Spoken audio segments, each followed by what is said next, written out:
Vamos finalizar aí essa questão, as questões de física, né? Para a próxima questão, que é a questão 114, que vai falar só sobre o conceito de centro de massa, né? A questão fala lá que você tem um automóvel, que é importante garantir que o centro de massa de cada conjunto roda-pneu coincida com seu centro geométrico. Enfim, aí ele dá um pneu ali, né? Então, mais uma vez desafiando aí as minhas habilidades artísticas. Mas ele te dá um pneu, né? Algo mais ou menos assim. E ele vai propor, ele vai dar alguns pontos em que você vai ter que colocar. Ele fala ali, né, o que é feito na mecânica, né? Que é você fazer o centro de massa coincidir com o centro geométrico, né? O centro geométrico, claro, de uma circunferência é o próprio centro. Aí ele fala o seguinte, né? É colocado a roda, né, o pneu para girar com uma velocidade com valor constante. E aí, com base nas oscilações medidas, a máquina indica a posição do centro de massa do conjunto, certo? E pequenas peças de chumbo são fixadas em lugares específicos da roda até que vibrações diminuam. Então ele botou, né, ele fez esse processo, botou a roda para girar, o pneu para girar com velocidade constante, e o que foi identificado a partir das oscilações é que o centro de massa está desviado do centro, mais ou menos aqui, está o centro de massa. E aí eu tenho algumas posições em que eu devo colocar peças de chumbo para equilibrar o centro de massa, para fazer com que o centro de massa volte ao centro, né? Ou se aproxime do centro.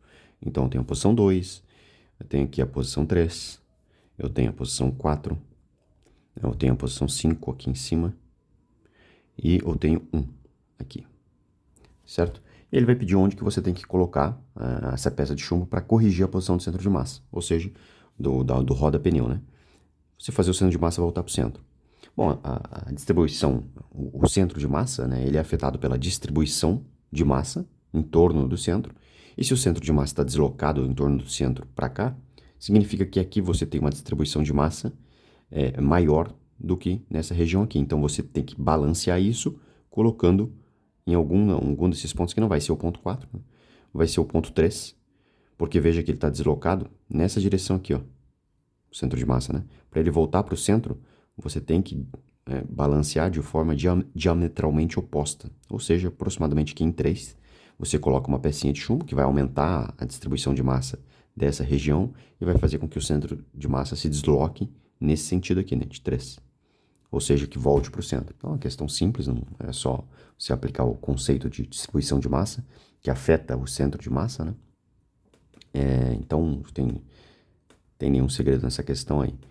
A próxima questão também é uma questão teórica, que é a 117, vai falar sobre efeito Doppler, mas também é bem tranquilo, que ela vai falar assim, ó, uma ambulância em alta velocidade com sirene ligada desloca-se em direção ao radar operado por uma pessoa. O radar emite ondas de rádio com frequência F0. Então, qual que é a situação? Aqui, embora ele tenha dito que a frequência da ambulância, a ambulância está com a sirene ligada, né? Não é a ambulância ele não vai focar exatamente na frequência das ondas emitidas pela sirene. Então, estaria aqui algo parecido com uma ambulância, né? Tá? Vai aqui emitindo lá a sirene, enfim, e se deslocando com alta velocidade, e uma pessoa aqui que vai estar com um radar aí medindo, um radar que emite ondas, né? De frequência que ele chamou de F0, certo? E o que vai acontecer? Essa pessoa está parada.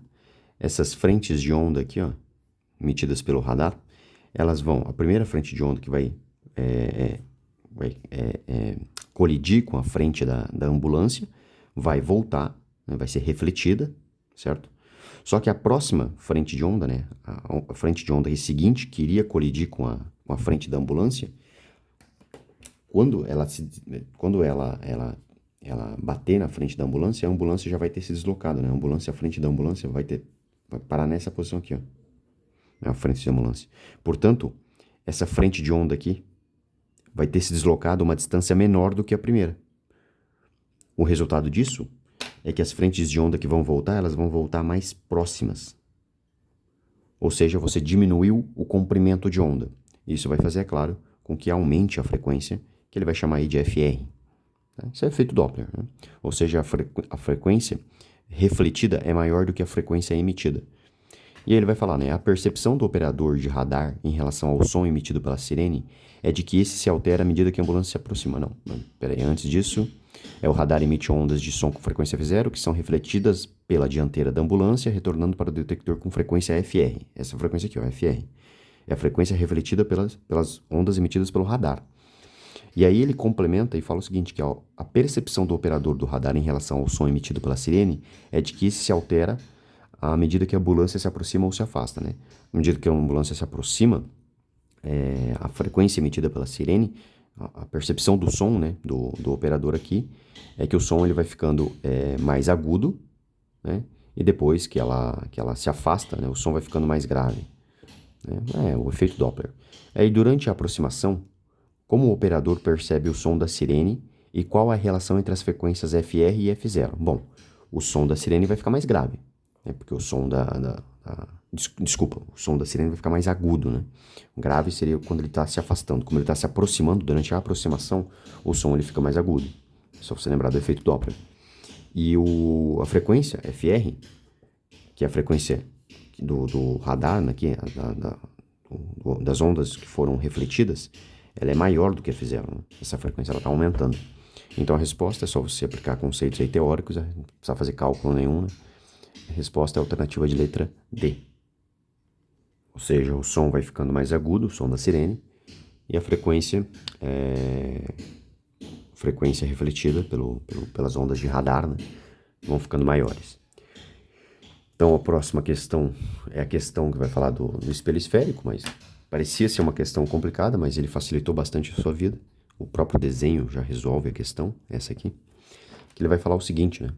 Que você tem ali um equipamento, que é justamente uma espécie de holograma, né? Que ele chama de miroscópio 3D. Né, que é o seguinte, eu vou botar aqui o desenho. Você tem dois espelhos esféricos, certo? Um espelho E1 e um espelho E2. Mais ou menos assim, ó. Aqui. Superfície de contato, tá? Então ele diz que esse cara aqui é o E2 e esse cara aqui é o E1, tá?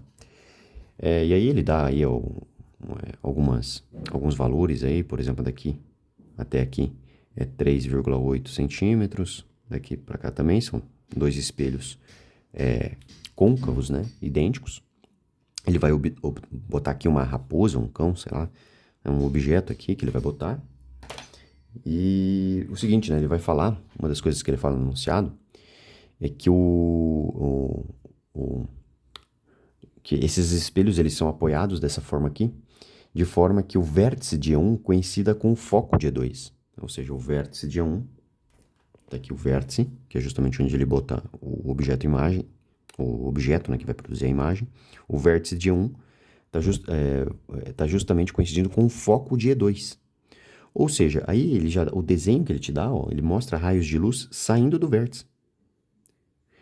Mas o vértice de E1 é o foco de E2. E raios que passam pelo foco saem paralelos, né? Ou seja, aqui, ó, vai ser um raio de luz paralelo. Vai refletir, né? Um raio de luz paralelo. Idem para cá. Um raio de luz que sai do vértice de E1, mas que é o foco de E2, ele vai sair de E2 paralelo. É de fato, como tem que ser. Certo? E raios que chegam paralelos a E1, ele vai falar que para o E1 acontece a mesma coisa, né? O vértice de E2, o vértice aqui, ó, de E2, é justamente o foco de E1. Mas raios que chegam paralelos a E1 vão passar por onde? Mesmo raciocínio, vão passar pelo foco. E ele já te dá esse desenho aqui. Vão passar pelo foco de E1, né? Que é o vértice de E2. Ou seja, tá aqui. A imagem que vai ser formada tá aqui. E essa imagem, ela é o encontro real desses raios de luz. Os raios de luz de fato estão se encontrando aqui, portanto é uma imagem que ela é real, certo? Não é uma imagem virtual. E o que ele vai pedir? Ele vai pedir o seguinte, a natureza da imagem e a distância vertical entre cada ponto, objeto e seu correspondente. Ele já te deu tudo praticamente, né? Ele já te deu ele já te deu os raios de luz, então aqui você já identifica que a imagem é real, e ele te deu já essa distância aqui, que é a distância entre cada ponto objeto e o seu correspondente ponto imagem. É justamente 7,6, né? Total aqui 7,6 centímetros, só você somar. Tá aqui a distância entre o ponto objeto e a sua imagem. Então, uma questão cuja resposta vai ser a alternativa C, também uma questão que parecia que, né, parecia que ia ser um pouquinho mais complicada, você ia ter que aplicar aí as leis de Gauss, né, as equações para espelho esférico, e no final das contas você não precisou fazer nada, né? A figura que ele te deu ali te ajudou pra caramba. E, bom, 10 minutos, bom, dá para fazer a 119, que também é uma questão teórica, que só vai envolver conceitos, né, teóricos, que é a seguinte, né? Muitas pessoas ainda se espantam com o fato de um passageiro sair ileso de um acidente de carro, enquanto o veículo onde ele estava teve perda total. Essas pessoas talvez consideram equivocadamente que os carros mais seguros são os que têm estruturas mais rígidas, ou seja, estruturas que durante a colisão apresentam menor deformação. Na verdade, o que ocorre é o contrário. Por isso, a partir de 1958, passaram a ser produzidos carros com partes que se deformam facilmente. Assim, além dos cintos de segurança e dos airbags, os carros modernos passaram a contar com um dispositivo de segurança conhecido como cramp zone, que é uma região deformável, né, em inglês, conforme a figura.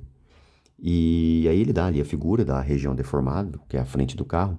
E de fato, né, o que ele está falando aí, antigamente os carros, a carroceria do carro era a lataria pura mesmo, que é muito rígida e não se deforma. Então, quando você tinha antigamente acidentes, por exemplo, uma batida num poste, né, o carro bate com a sua frente no poste, isso automaticamente a frente do carro pouco se amassava, e normalmente esses tipos de acidente eram acidentes fatais. A pessoa que batia no poste morria ou tinha sofria graves ferimentos, né? E embora a frente do carro permanecesse quase que intacta. Mas de fato, esse é o problema. O problema é que como a frente pouco se deformou no impacto, a energia do impacto ela vai se propagar de ponto a ponto no carro, né? E como a frente do carro pouco se deformou, a energia do impacto, da colisão, ela não foi transformada em energia elástica. Essa é a questão, né? A energia de deformação é uma energia elástica.